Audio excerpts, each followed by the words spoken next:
Good morning. Again, my name is Marina Rabinovich. I'm a clinical pharmacist in the medical ICU at Grady Hospital. And while the pain and sedation delirium guidelines have been out for almost a couple of years now, many hospitals are still in process of implementing the recommended changes into practice. So today, I wanted to briefly go over some of the key concepts of the 2013 Pain and Sedation Delirium or PAD guidelines, including the appropriate ways to evaluate pain, agitation, delirium in our patients, and then mostly spend time on ways to develop and implement the PAD protocols into practice. I don't have anything to disclose as it pertains to this talk, except that I was really excited when the guidelines were published. Appropriate management of pain, agitation, delirium is essential in our critically ill patients, especially mechanically ventilated patients. And finally, in 2013, the Society of Critical Care Medicine published the guidelines for the management of pain, agitation, delirium in adult patients in the ICU. This was the first update since the 2002 guideline. And the new PAD guidelines differ greatly from the previous version in terms of methodology, content, and scope of the information. They use the GRADE methodology to provide the recommendations, which are heavily evidence-based and preclude the use of expert opinion when providing recommendation with lack of evidence. They also used a significant database of over 19,000 references, which is one of the largest databases for guidelines used, and an anonymous electronic voting system to come to consensus for all the recommendations from a multidisciplinary task force. These guidelines called for a true paradigm shift in the way that we approach our patients, and the title of the guidelines suggests two of these major shifts. First, the authors took a patient-based, more patient-centered approach. If you remember, the 2002 guidelines were titled Clinical Practice Guidelines for Use of Sedatives and Analgesics. And as you can see, the title of this guideline was changed to Management of Pain, Agitation, and Delirium. The second shift was the order in which we addressed the symptoms.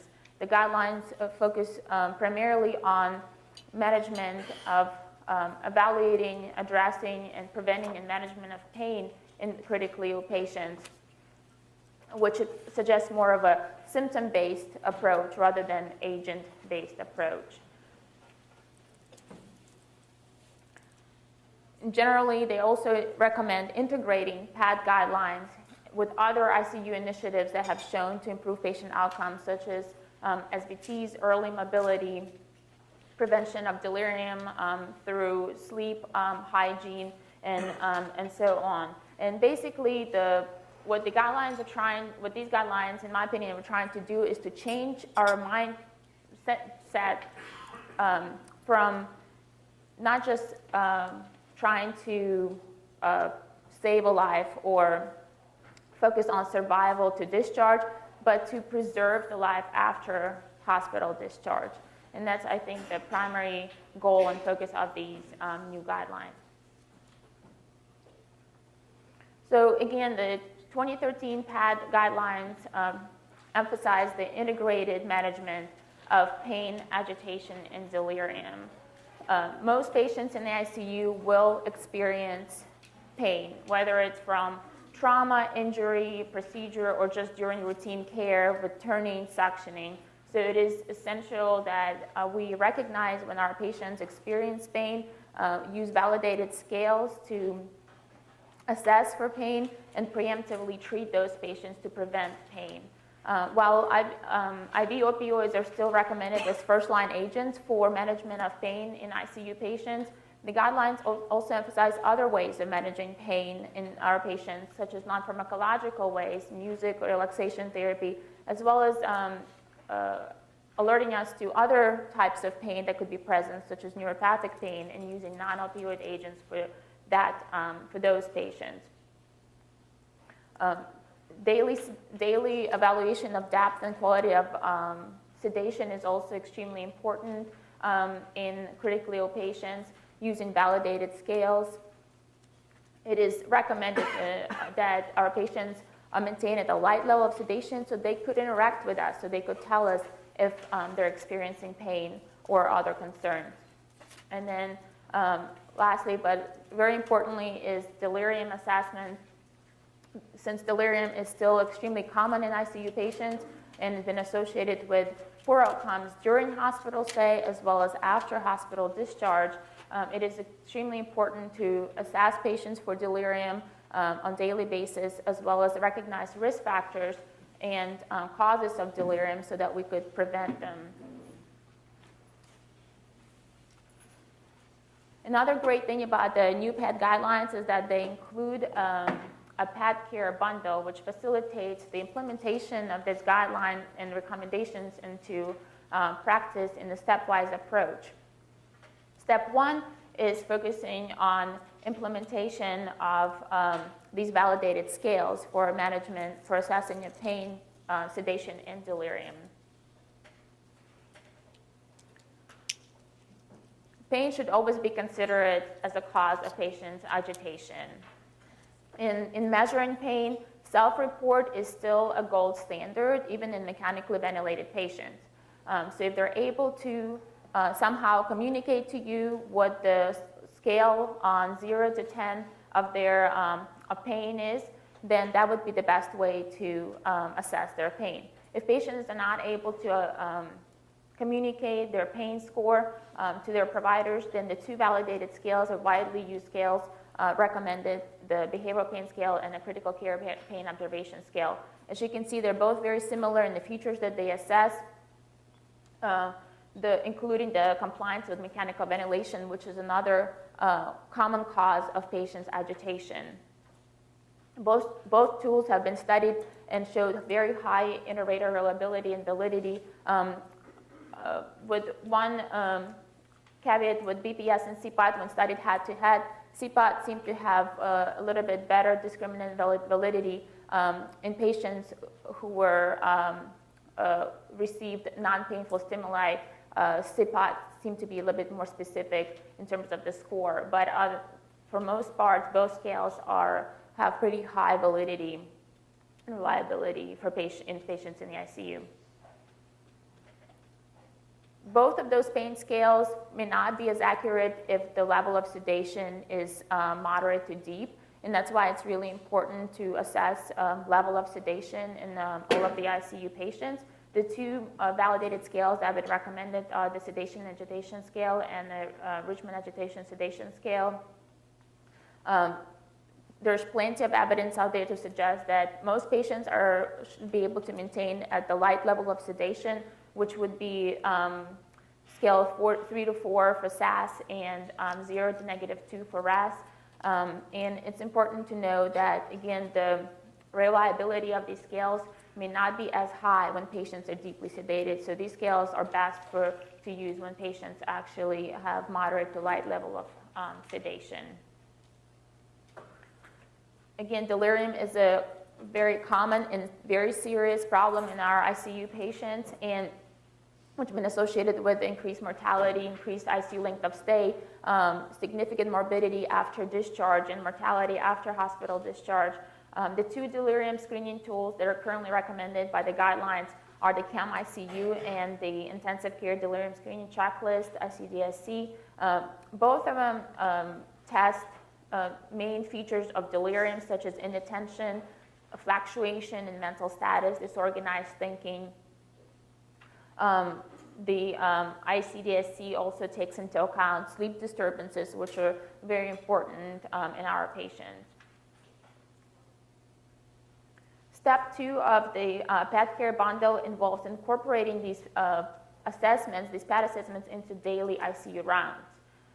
In order to successfully accomplish this step, ICU teams must address the patient current pain scores, current analgesia regimen, as well as non-pharmacological interventions for pain, such as the maybe relaxation and music therapy.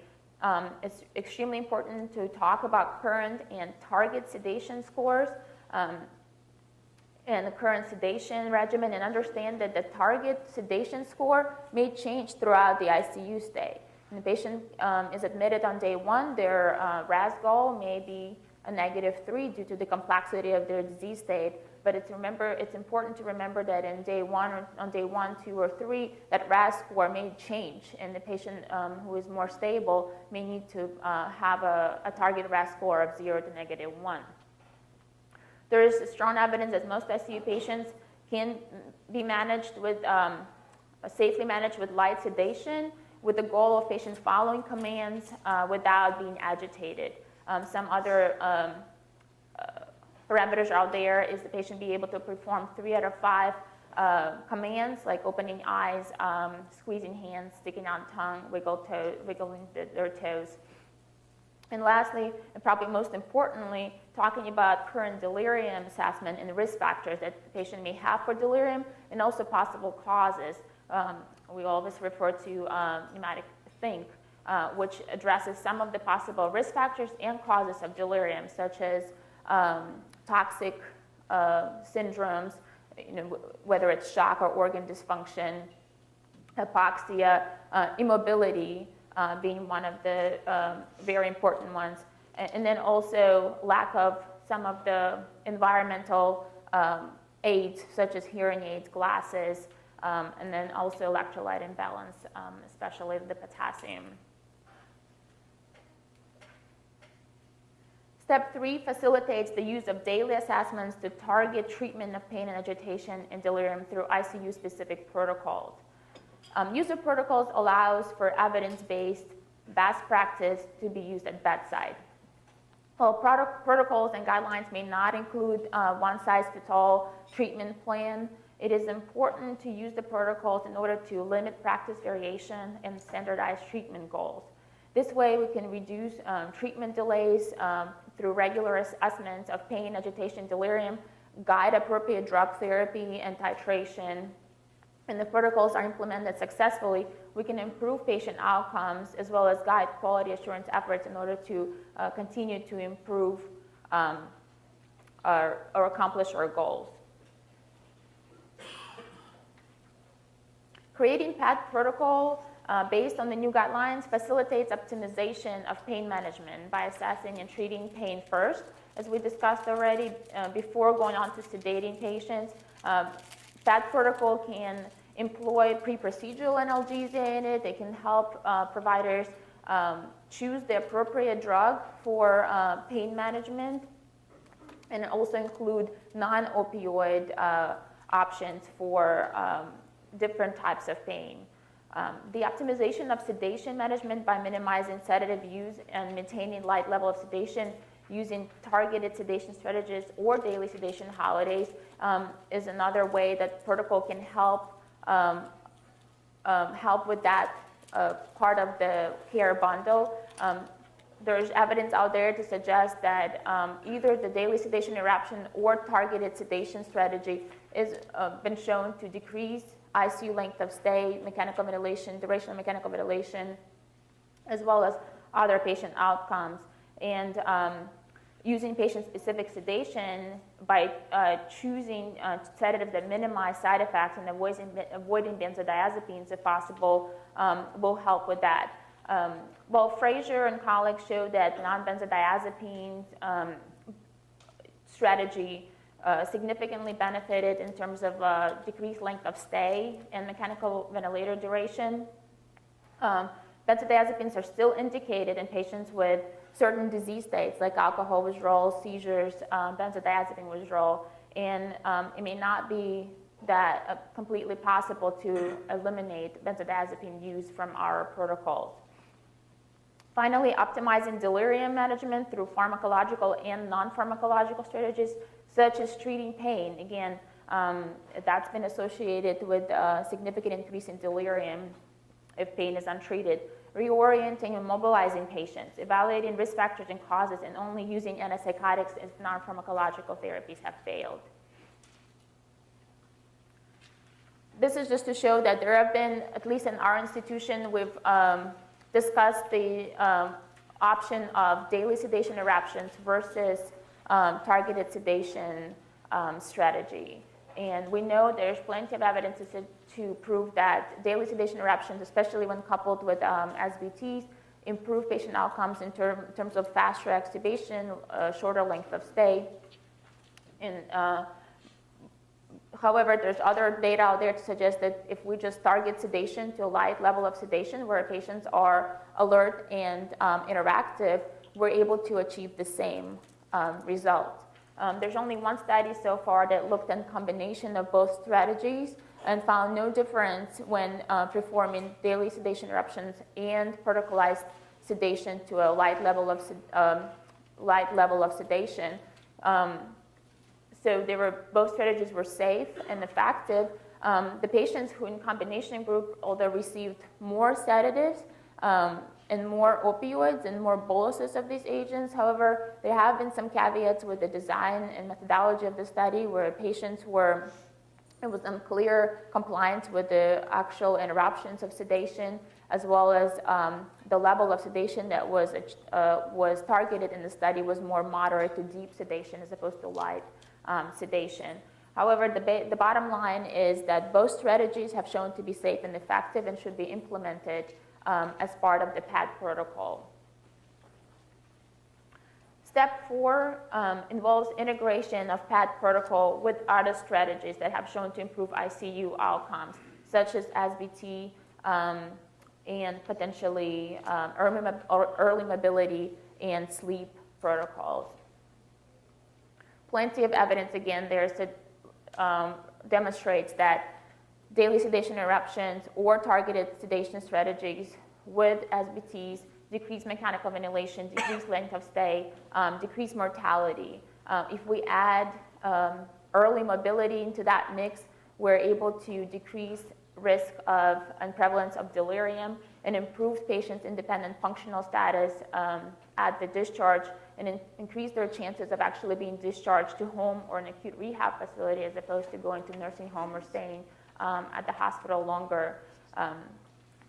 Prevention of delirium strategies such as environmental control, factors control, sleep hygiene have all been also associated with significant improvement in outcomes, and especially when integrated with the PAD protocol.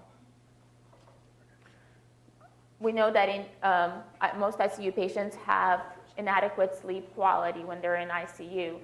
They usually spend more time in light sleep with a stage 1 or stage 2, and less time in deep sleep or REM sleep. Benzodiazepines have been associated with increasing the time in light sleep. So again, it's another reason to avoid using those agents if possible. And there's a significant push for implementing protocols to control some of these factors that cause bad sleep quality, such as the noise and lights and alarms and lack of mobility.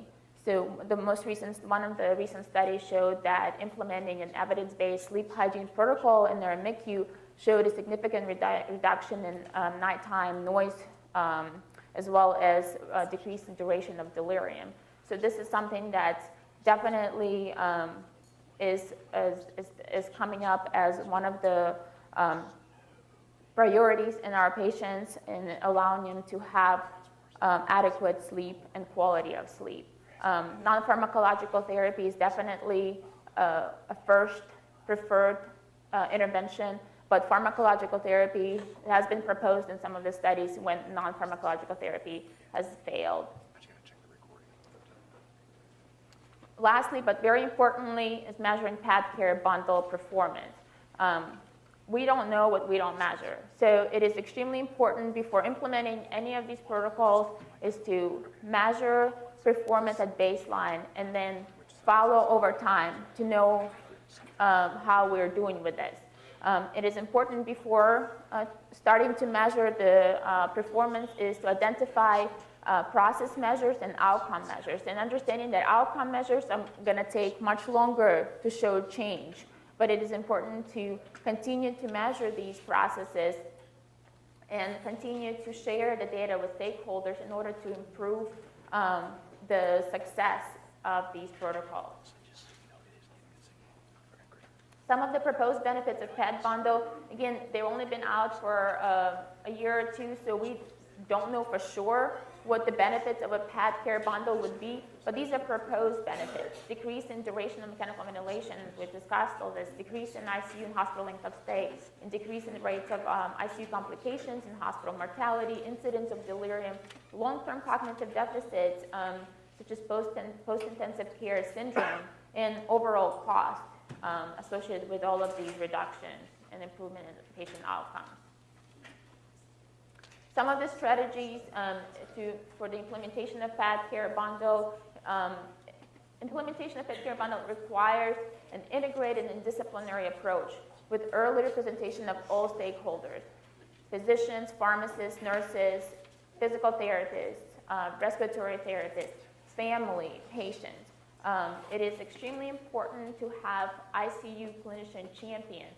These don't have to be physicians. Any discipline involved in the care of an ICU patient needs to be involved, and it's extremely important to have the champions throughout this process. These champions are going to be somebody who's going to lead by example and potentially facilitate the success of these protocols. The use of performance improvement strategy begins with analyzing the gap between the guideline recommendation and what's done in practice in your ICU. So this is where you talk to your frontline staff and you figure out what the current practice is, and you watch the current practice and see how that differs from what guidelines recommend. In order to change practice, we must do intense and sustained interdisciplinary education.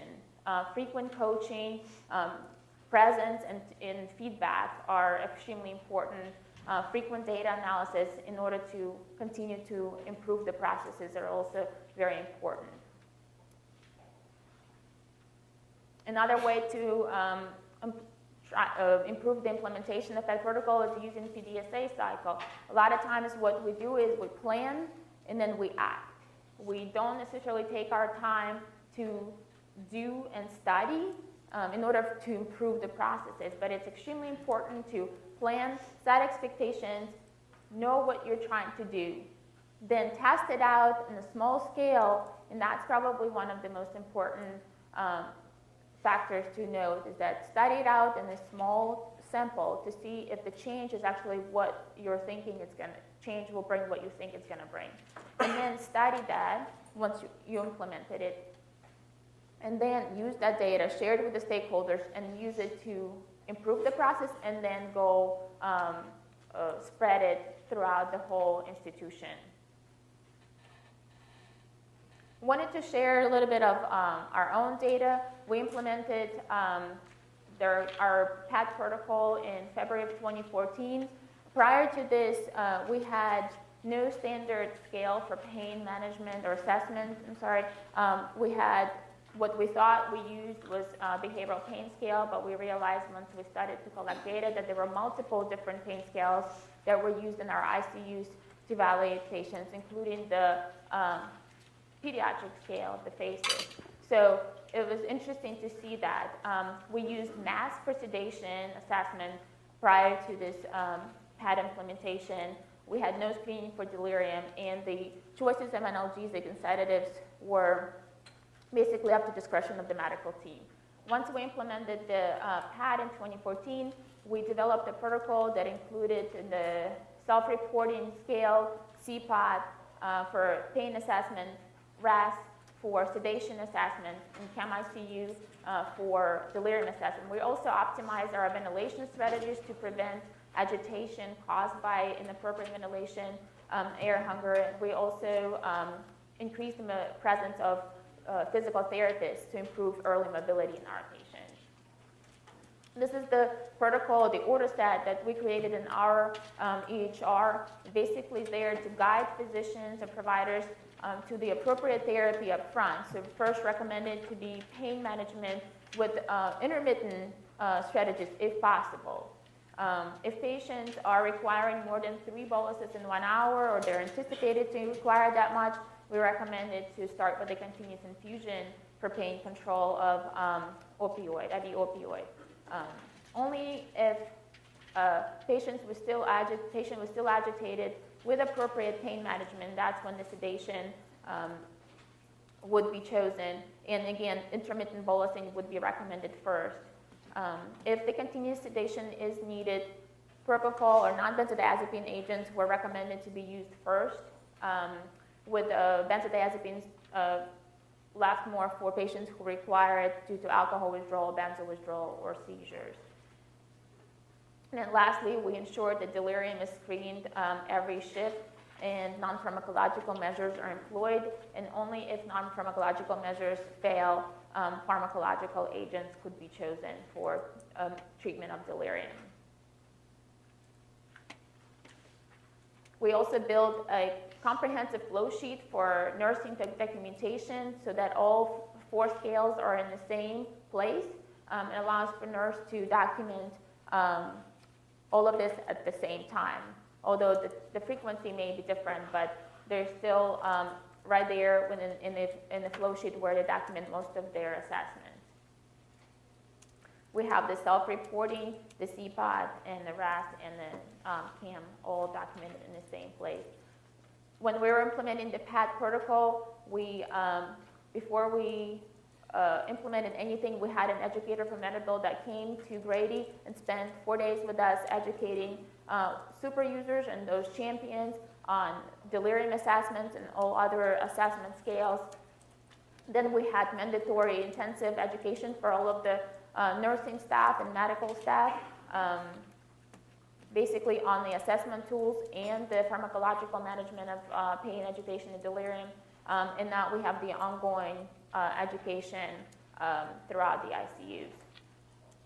Just to share some of the preliminary data, this is pretty raw data, but just to show you an example prior to PET implementation, while our pain scores were, most pain scores were a goal, our compliance with assessing pain was only 5 to 10% in the NICU. And post-PET implementation, we were able to increase it to about 50%, and assessment and goal remained high for pain, and it's moderate for sedation. And the results are pretty comparable between NICU and SICU. This is just to show you our spread of patients as far as depth of sedation. Even though more patients are within the goal RAS of -1 to 0, 0 to -1, there's still quite a bit of patients who are deeply sedated at RAS of -5, -4, -3, -2.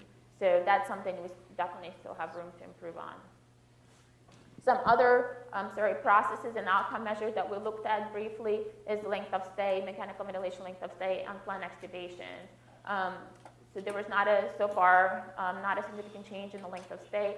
You probably know a marked increase in unplanned extubations that we've experienced in the last 6 months. Of note, the data pre-protocol is only 3 months, and the post-protocol is 6 months, and we weren't really tracking unplanned extubations prior to PET implementation. This was just the cases that we knew about, but we weren't really tracking it with the root cause analysis forms and so on. And now we definitely spend more time tracking unplanned extubations than we did prior to this. So just to speak to some challenges and lessons learned from PAD implementation, at least at our institution, with PAD assessment, we rolled all 3 scales. For us, all of the scales were brand new. We rolled them all out at the same time. There are challenges with that because it's a lot of burden and a lot of education on nurses and providers as well. So thinking about what works best for your ICU, is it the rolling out of 1 scale at a time or all 3 scales at the same time? It has to be ICU specific to the culture in your ICU. Compliance with the assessments, obviously, there's room for improvement with that. And basically the lesson we learned from that is continuous feedback, audited feedback, continued and sustained education on the importance of assessments and the validity of these assessments. As far as PAD treatment, we're struggling, for example, to avoid benzos altogether. Our patient population is such that we have to use a lot of our patients will require some more of a deeper sedation level, and we do use a lot of sedatives, but our pain control has improved significantly with the use of with more use of opioids prior to the PAD implementation. You want to make sure that the protocol is not complex and it's easy to follow, and that the nurses are able to document these assessments easily. Staff acceptance and buy-in are extremely important. And the way to do it is to continuously collect data, analyze data, and present it back to the stakeholders. The stakeholders need to see what changes have been implemented and how they affect the patient care. So that's something that we struggled with as well. It took us a year to be able to get these data. So the metrics and continued collection of these metrics is something that would be potentially play a huge role in successful implementation of these protocols. And then integration of PAD with other interventions, with early mobility, with SBT. That's something that for us was a challenge as well, especially with the timing and coordination, making sure that SBT is done and the sedation holiday or targeted sedation strategy is implemented. Things like that are very difficult to accomplish. So just to summarize the new PAD guidelines and the key points, again, it's very important to routinely assess pain, sedation, agitation, and delirium using validated tools. Assume your patients will have pain and prevent pain, which is the key. Avoid deep sedation, let patients be interactive and tell you. But know that if patients are going to be more awake and interactive, you're going to have to be there and hopefully increase presence of physical therapists, so they could maybe do PT with them or address whatever concerns the patients may have. So be prepared for that. Use non-pharmacological pain, agitation, and delirium management strategy. Again, intense and sustained education. Integrating PAD with SBT, early mobility, and sleep management protocols. And measuring outcome to improve performance. That concludes my talk for today, and I welcome any questions.